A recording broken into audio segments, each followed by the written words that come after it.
The next speaker is the General Secretary of the Campaign for Nuclear Disarmament. Please welcome Kate Hudson. Thanks very much, Jeremy. I'd just like to say something about double standards. Obviously, none of us want to see nuclear weapons anywhere in the world. I don't suppose any of us want Iran or any other country now to proliferate nuclear weapons.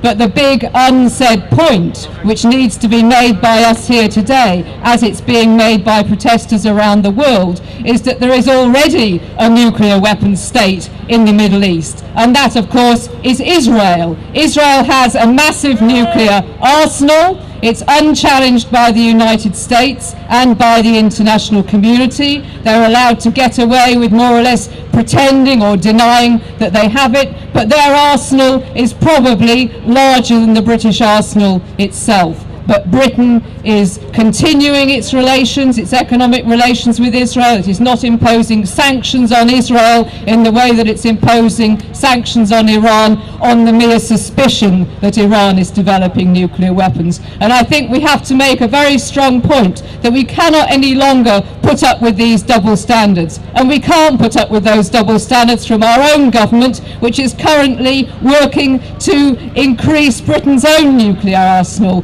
by replacing the Trident nuclear weapons system. It's just one piece of hypocrisy, one double standard after another.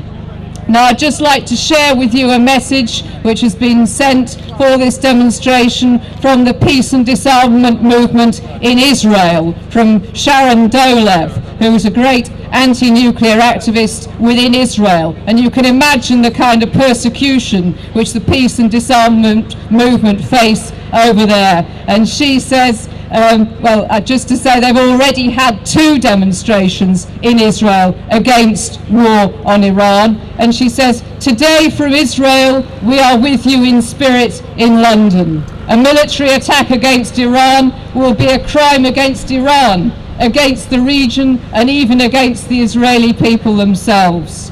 Warmongers try to tell us that they can solve a complicated situation with the magic wand of bombs and missiles. But an attack on Iran will only guarantee one thing, and that is a war in the Middle East and tragic, avoidable deaths upon death.